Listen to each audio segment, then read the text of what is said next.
Hey, welcome to another update on Archmage Rises, the greatest role-playing game ever made. Ever made. That is the promise that we are making here. And the reason we can make that promise is because we have Andrew Hoogheem with us, and he is our resident writer. Say hello to everybody, Andrew. Hey, everybody. How's it going? So, we are continuing our series of having better-looking people on our video updates. And then just Nick and I. And so, Andrew, look at that hairdo, man. Where are those people? Yeah, it's great. You're looking at them in the mirror every day. So we thought it would be cool to introduce somebody that no one has heard of yet about the about the game. Andrew Hoogheem, who is our writer on Archmage Rises. And I'm just going to throw out a little something kind of to explain this. Okay, so there's this game called Defender's Quest, and it's an indie game, and it's really fun. It's a tower defense game and also a role-playing game. And I was reading on their Steam page before I bought it. I was reading on their Steam page, and it had this awesome line that said, with a story written by an actual English major. Okay? And so I was like, that is so funny, because especially in the indie crowd, okay, it's usually like people like Nick and I, a bunch of programmers that sit together and cobble together a story the way we would cobble together some code or some UI or something like that, right? And so I'm like, oh yeah, Defender Quest, we'll take this. We have not just an English major, we have an English master's degree, a little bit of PhD on this program, and helping us out with Archmage Rises. So, Andrew, why don't you kind of just sort of quickly tell us a little bit about yourself, like where you live, what do you do for work, and what you do for fun? I live in Iowa, and my day job is a professor of English at a community college, so that's pretty cool. I enjoy doing that. And in my spare time, when I'm not chasing my kids around, I do all kinds of other fun writing stuff as well, ranging from fiction, nonfiction, academic stuff, a little bit of poetry, even, and now it seems like games as well. So it's been awesome. Fun. If you're doing that in your spare time, you got the right job. That's all I have to say. Now, full disclosure to everybody, because the last thing we need is like Archmage Gate, like Gamers Gate from a couple years ago. Right. You are related to me, sort of. Yes. You kind are. of. Yeah. So you're my brother-in-law, except my sister left you and divorced. You guys got divorced. Her loss. Yeah, her loss for sure. And so you are now brother by choice. You're not brother by law. I'll take it. I mean, it shows you have good taste anyway. That's true. That's true. So the irony in our family is that we kind of like Andrew more than my sister, which is probably a really horrible thing to say. But it's going out for the whole internet to see. Yeah, we'll just air the dirty laundry, and okay, perfect. And that way, there's nothing for them to discover, right? Because they're out there, they're hunting, they're looking for things they can hold over us, right? I've already aired it; it's out there. Yeah. Okay, take it or leave it. So that's how we got to know each other. Although, ironically, because of the friction between my sister and I, we didn't really get to know each other very much until close to when she decided to leave. So anyway. And then I started working on this game, and knew that we needed some help with writing, and I was like, hey, Andrew knows a lot about writing and story and all kinds of stuff, so let's bring him in. And so you have a master's in English literature, and you teach. I do. Yes. What exactly is it that you teach? Like, is it English lit, or is it something like, what do you call it? I teach, I've got a few different courses that are sort of my standards. I teach sort of basic freshman composition. I teach some more advanced writing courses. I teach a couple of film courses. I've even taught a Shakespeare class for... Nice. I think that makes me sound like the most impressive is the Shakespeare course. Totally. Yeah. So. You know when to put a thee or thou in something. I do. Yeah. And most people get it wrong. There we go. Did you know that? Most people get that wrong. I did not know that. Yeah. Probably because I never know if it's right or wrong. And that's why we have you here. Okay, Yeah. so what got you started or interested in writing and story to begin with? Well, if you were to ask my mom, she would say that I basically came out of the womb reading, and I think that's somewhat of an exaggeration, but it's always just been what I've been good at, what I've been drawn to. When I was a little kid, I filled up like tons and tons of notebooks with really terrible derivative stories that featured various like cartoon characters interacting with each other, you know? Hey, hold on. Love it. G.I. Joe versus Transformers is just awesome. Yeah. It was total like 5-year-old fan fiction stuff. Nice. And then from there, I hope it got slightly more respectable as I got older, but maybe a little better too. I don't know. But yeah, I mean, I've always been a words person and attracted to words and stories as a way of making sense of the human experience, and that's what I've been good at. So. Okay, so level with us here. Okay, so a lot of people take English classes, like this guy, because they have to. And you should have. That's right. Okay, or I've certainly met people, maybe you have too, to hide from the real world. Like it's like, oh, my parents are making me go to school. I don't know. I like reading books. I guess I'll take English literature or something like that. But you have managed to turn this into a real career. Can you kind of walk us through sort of how that happened? Well, after I graduated from college with an English degree, I did think it was basically true. I had a job working at Barnes & Noble and thought that it was true that basically what you could do with an English major was work retail. But I had a friend who had a degree in graphic design and got a job working for a publishing company in the city where I was living at the time. And I said, publishing company, like, tell them about me, like that kind of thing. And one day he called me right before it was time to go to my shift at Barnes & Noble and said, I just found out about this open position at the publishing company. They haven't advertised it because they think they know who they want to offer it to already. But I talked to them and they said, if you come down right now, they'll give you an interview. So I called in sick to the bookstore and like put on a shirt and tie and went down to the publishing company and managed to apparently charm them because, and then there was this huge waiting period too where the guy that interviewed me went on vacation and like, so it was this it was this whole kind of couple of weeks of, waiting with bated breath. But as it turned out, I got that job as an editorial assistant at an independent publishing company. And that sort of got me into the world of people who actually put their English majors to use in productive, interesting ways. And so when I got there, I worked there for about 6 years, first as an editorial assistant and then as an editor, kind of seeing how the universe of publishing works. That it's not, a lot of people I think there's also a third group of people who want to be English majors because they think they're going to write the great American novel, or I guess in your case, Thomas, the great Canadian novel. That's true. It has been written yet. If there is such a thing as that, I don't know. But they don't really know how the process itself works. They know they write a manuscript, maybe they need to hire an agent, maybe they somehow get an editor. So seeing that, I got a really nice exposure to how it works behind the scenes. And then from there, I moved to follow your sister, whom I was married to at the time, to a different job. And when I was working on that job, I was taking care of my daughter during the day and taking night classes to get my master's, because there was a university that had a master's in English program where we lived, and that led to my eventually getting a master's degree and getting into teaching, which I really, really love, sort of trying to help other people to become as good of writers and thinkers and creators as it's possible for them to be.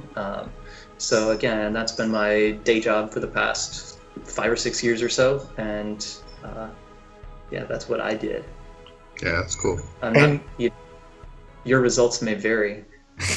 But no, I think you just convinced everyone to go get an English degree. Yeah, I want one now. Hey kids, go be English majors, right? That's what we all learned from that. So one thing. that you told me one time that I found really fascinating was when you said you were an editor. I didn't really know what that meant. I just thought that you were going through and like putting in punctuation or something like that. But you told me that like some of these authors, even well-known authors, they basically just dump off a pile of half-done crap. Oh yeah, yes. And the more well-known you are, the more you can get away with that.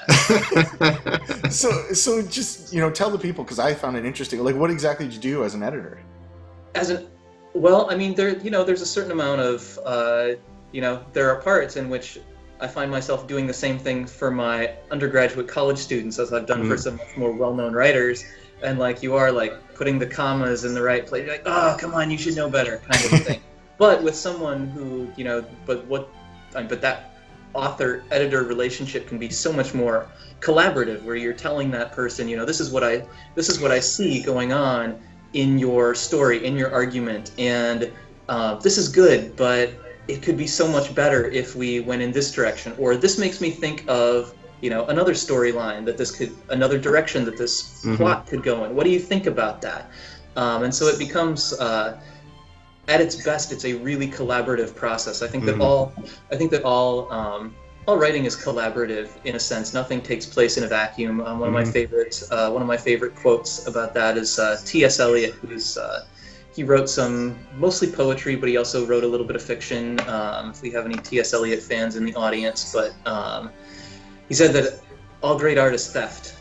And what he meant is like you always get your ideas from someone else, and there's always someone who helps you make those ideas into the final product, right? It doesn't take place in a vacuum, basically. So, as an editor, because a proofreader is a separate thing. There's somebody who's really good, and if I ever thought that I was good at figuring out where the commas go and that sort of thing, that was until I met a real proofreader, and they are, they're an impressive yet completely different species from the rest.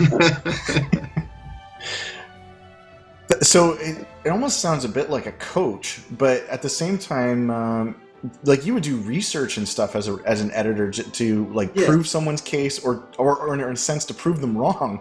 It almost sounds like co-authoring. It is, yeah. I mean, it's whatever it needs to be in any given situation. Whether you are reading something and it doesn't sound right to you, or it reminds you of something else. So there's research involved, there's co-writing involved, there's revision involved, there's just asking questions. And so when I did editing,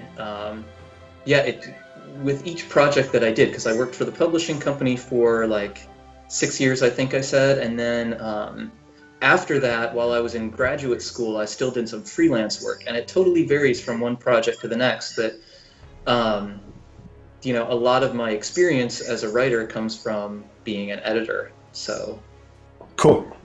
The two are not totally separate things. Mm-hmm. I remember we went out for breakfast one time, and you said something to the effect of you were interested in taking philosophy, but you ended up taking English. Why was that? Oh yeah. Well, there's a couple of reasons. One is that philosophy majors are jerks. Let's just get that out there. We'll just get that. Actually, I mean, they're very nice people. Actually, some of them.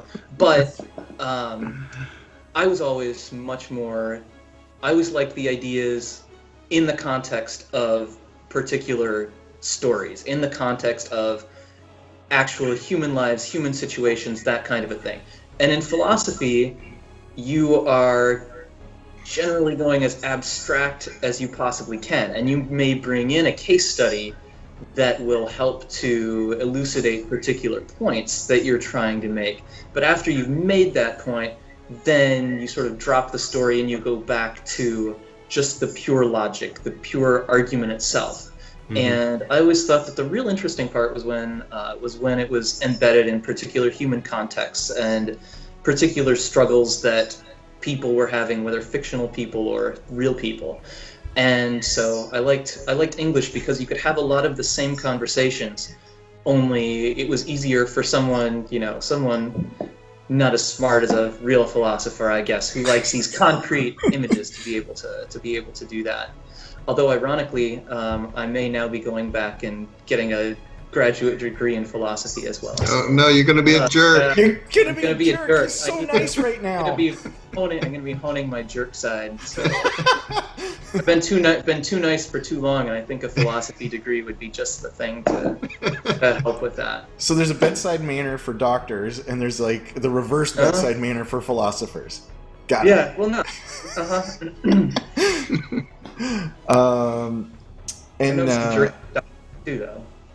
pardon? Doctors can be jerks too. That's true. Yeah, depends which classes they skip. Exactly.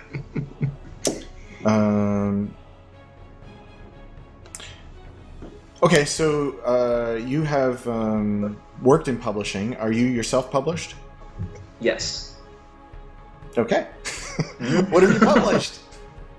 I've published a couple of truly fascinating academic articles that if people were to look them up, they would just, read them over and over and over again just for the sheer joy. We should of it. link that on the YouTube then. Yeah, people would love that. You don't want to blow any heads up. If they're insomniac or anything like that. Okay. So that would be good. Cool. Yeah, and then I've got some short stories that are out for submission that are being considered right now. So I may have some updates on those in the fairly near future. So Awesome.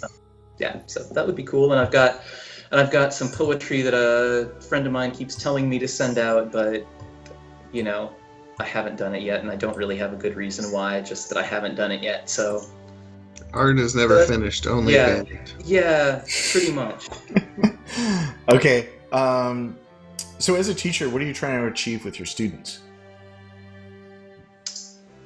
I'm trying to get them to realize the power of language. However, in whatever context they're going to be using in it, whether they're just taking these required courses purely because they have to and they have no love for it, that they can still come away with a better resume and cover letter than somebody else might have if they take the language seriously.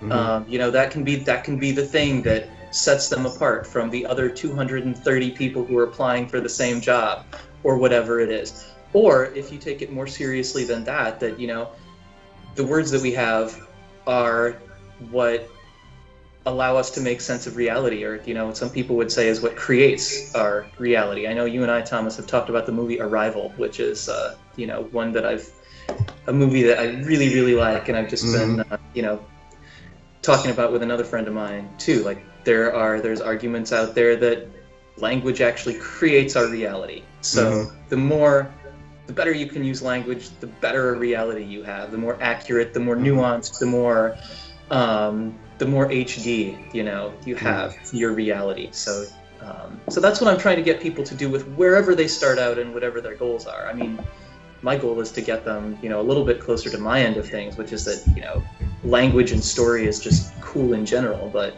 if they're not going to get there, at least realize what they can do with it in their own lives if they take it a little bit more seriously than they have maybe been accustomed to in the past. We not only write using words, but we also think using words. Yeah. Which is interesting. This reminds me from one of the previous questions that it sounds like you're into story, but with deep thought behind it. Yeah.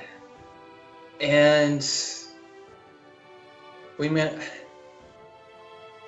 a story without thought behind it is, well, I don't know. I don't want to say there's no such thing as a good story with no thought behind it, but I think that the good part of it then becomes the thought that a reader or a viewer or a player brings to it. If there's not a lot of thought that went into writing the story, then maybe we can read it once and it was entertaining and set it aside and that kind of a thing. But if it's going to have any more life than that, it's going to be because I, as a reader, or I, as a viewer, or whoever I am, I'm bringing something to it. I'm seeing something in it that maybe, the author wasn't thinking that I would see, or caring whether I would see, or anything like that. And yeah, it's out of that Not that stories are just allegories. I don't want to go there and say that every story is just, this stands for this, and it's meant to teach us lessons, right? That kind of thing. But to say that the stories can help us make sense of our own experience, and that the best stories are those that you can come back to and get more out of the second and the third and the fourth time. Mm-hmm. So that kind of deeper thought is something you'd like to bring to Archmage too, right? No, not at all. Oh yeah, that's right. Purely shallow entertainment.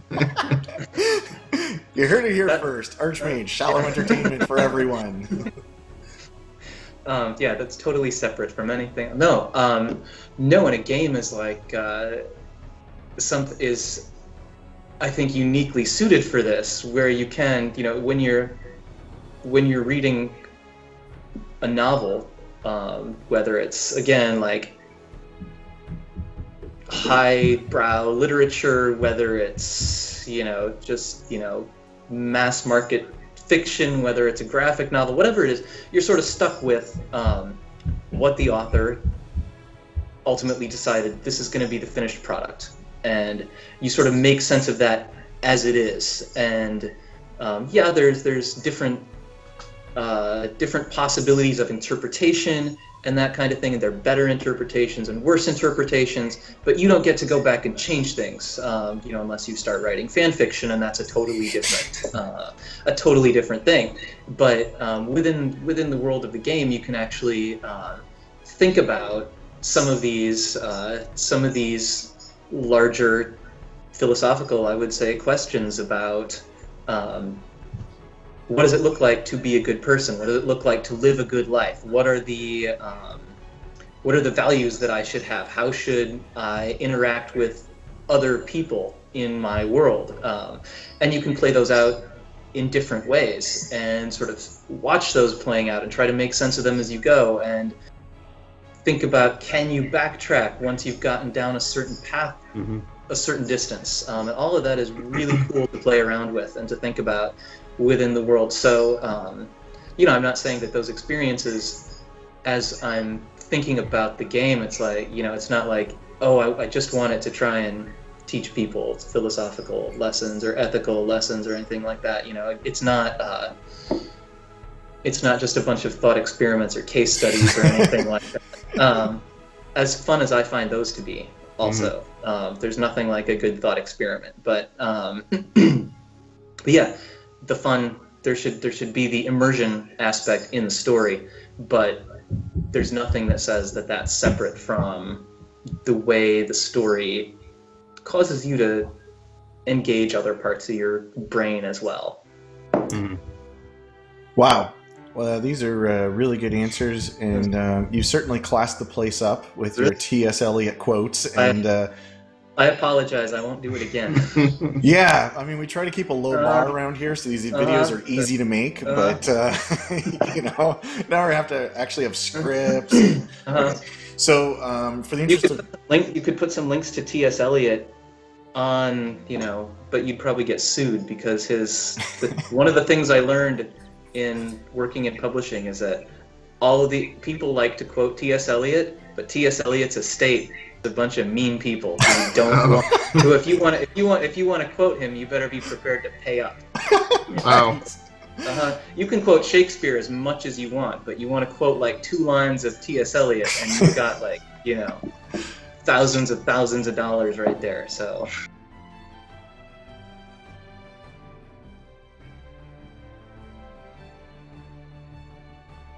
Well, thank you for introducing a DMC takedown on this video. Yeah. That's great. So in the interest of time, we have a couple of questions that are somewhat all similar. So I will just say this question comes from Randrog, Shara, Brendan Marsh, and others. When they ask, where do you look for inspiration? What are some of your influences? Everywhere is where I look for.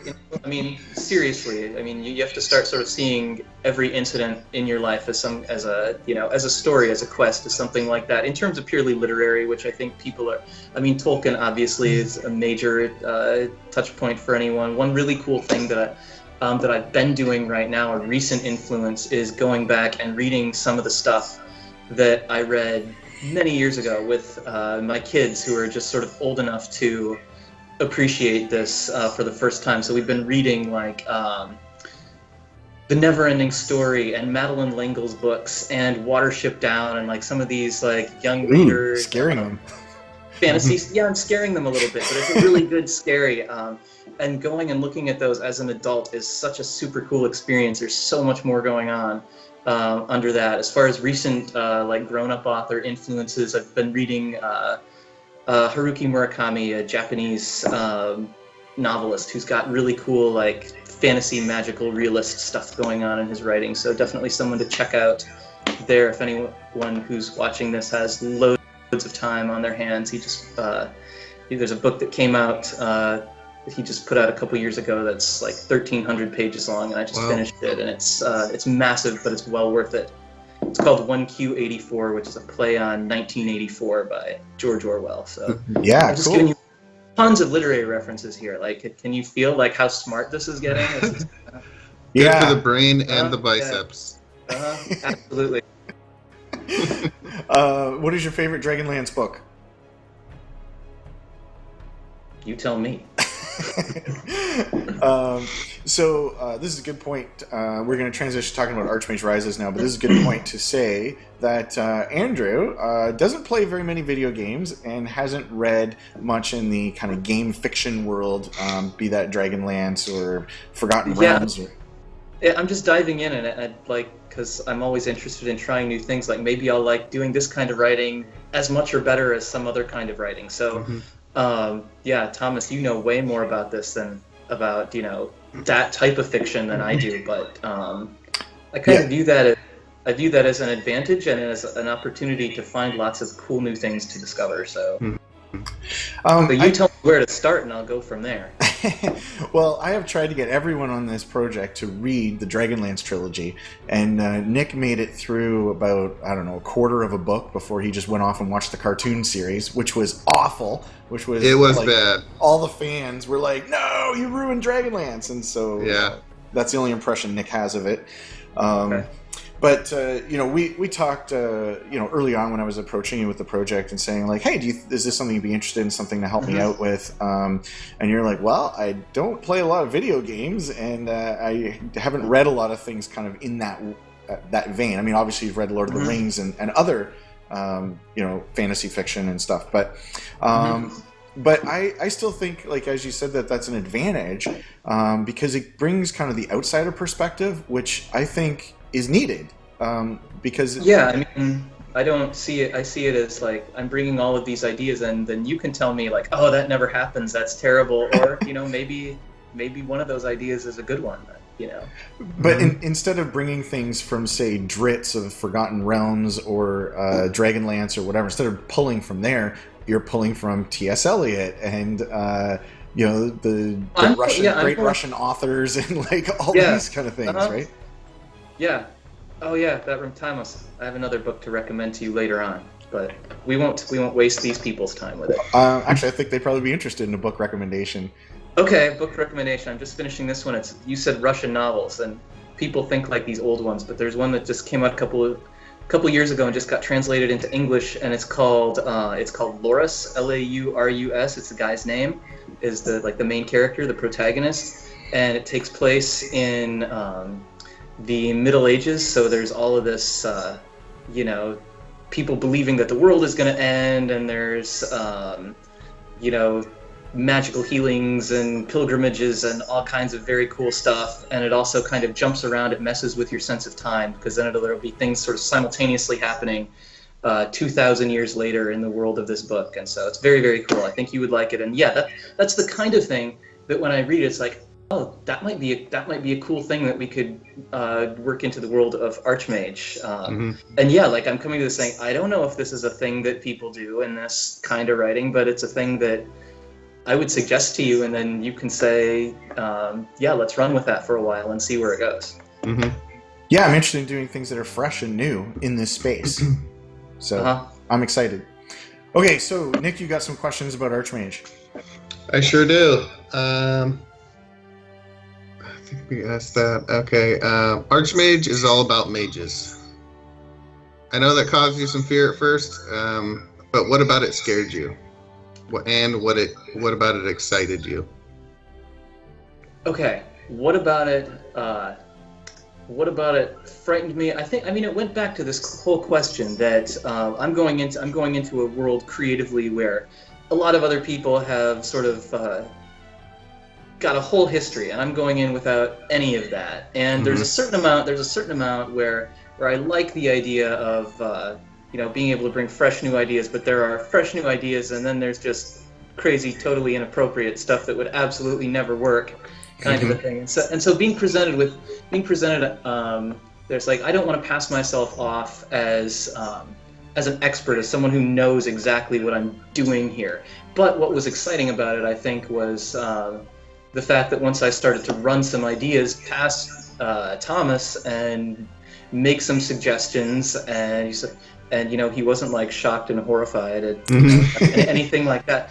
Then I think the excitement sets in as wow. I've really got lots of playroom here in terms of the kinds of characters that can be created and the kinds of relationships that they can have, and like there are things like I want to know like what are some spells that a mage could actually do as opposed to like a spell that a mage that would not work in the world, anything like that. So part of it is going in thinking like I'm just gonna come in and wreck everything unintentionally. But then once you get enough sort of touch points, enough of parameters, enough sort of a little bit of the outline starts to get filled in, is when the fun starts, I think. So the scary part is the blank slate. The fun part is when the slate has enough drawn on it that you can start to imagine things and how the pieces work together. So.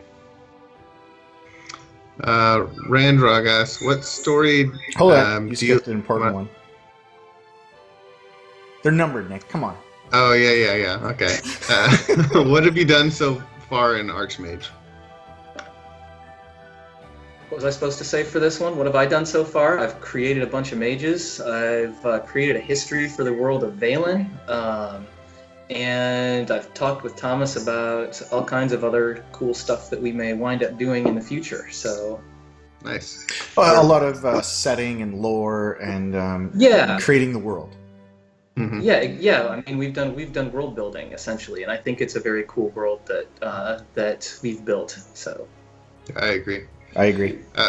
Randrog, you have to. You're not allowed to disagree about that. Oh, in all seriousness, I know that this is a chef tasting his own soup, right? But I've tasted other soups, and I really like this one. Like I do too. Yeah, I do too. I think it stands out above others.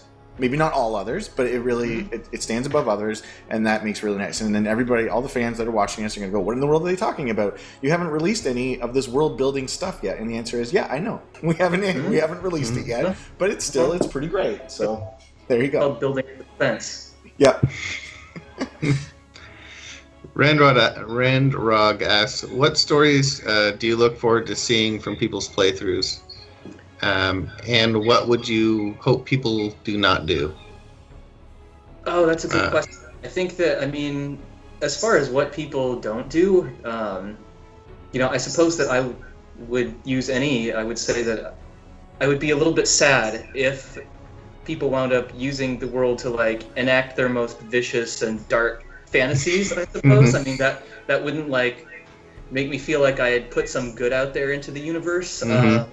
Although, I would say a lot of good stories involve involve a certain amount of darkness. I'm definitely not opposed to that. But what I would like to see people do is use the game to, just tell the most interesting stories possible, the most creative stories possible. And as far as particular storylines, I think it's really hard to say. Some people would say there's only like 8 basic storylines out there. Some people would say 12 basic storylines. Some people would say 30, but I think that's actually too many. So it's not like one or the other of those storylines is better than any of the others. It's what you do within the parameters of those storylines.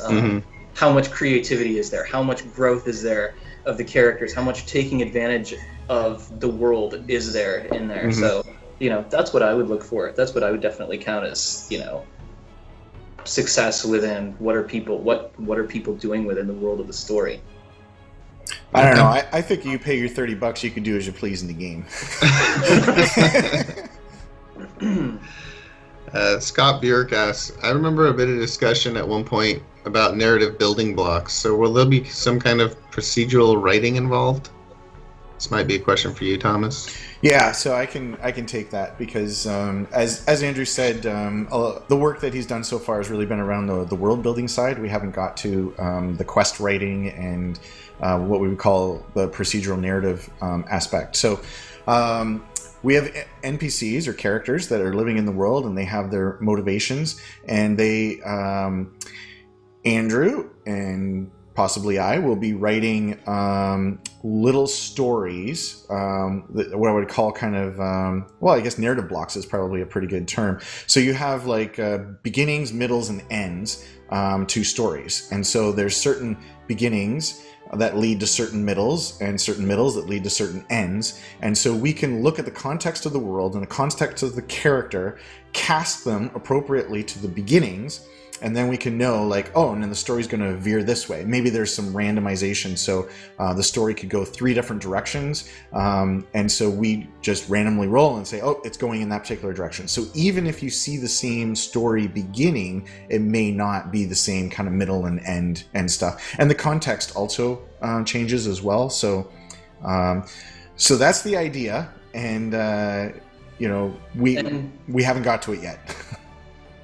Yeah, and I mean, I think that there aren't very many of us who've never encountered the same situation more than once in our lifetimes, and so like that would be something that you can encounter the same situation, but do you choose to play it the same way as you did before? I mean, isn't one of the definitions of insanity someone who does something the same way over and over again but expects different results? Yeah, I think that's the definition of practice. But yeah, I know I've heard that before. Scott also asked, so how will the writing and story tie into the procedural backstory? So for instance, with the world. Yeah, so he's talking about like, hey, I launched the game and it's completely different world in terms of the map and the people and stuff than when you launched the game, or even when I launch it a second time. How do you marry that up to having some kind of background history and that kind of thing? Mm-hmm. Well, there are certain events that we've created in the backstory that are going to allow for that, sort of jumping off and one of the ways that Thomas and I talked about resolving that is the idea of multiple universes, which is something that I've pulled from philosophy and physics and that sort of thing. And how do you get that? How do you get a world that people can play out different storylines and yet have this consistent backstory? Well, then you pull some of that stuff in from other disciplines and try to make it work that way. And I think it's worked out pretty cool so far. So there will be certain events that allow certain other things that allow for a certain amount of randomness, and there will be certain things that allow for different interpretations of different events. And I think it's going to be pretty cool. So if you're ever stuck, reach out to a philosophy jerk. That's what we've done. Try to find a nice one, but yeah. Brendan Marshy, I don't know if I'm pronouncing that right. He asked how he approaches procedural generator writing, what kind of writing program you use, and for the logic flows. Well, the short answer is that we haven't done it yet. We do have a branching writing program specifically for writing branching narrative, and that's called Artisy Draft. And it is pretty cool. Allows us to tease out certain ideas and see how they can go. Kind of these beginnings, middles, and ends branching, and play that out. So it's a tool that I have that I'm going to give to Andrew so he can play around with it. Yeah, for now I do, like Google Docs. That works.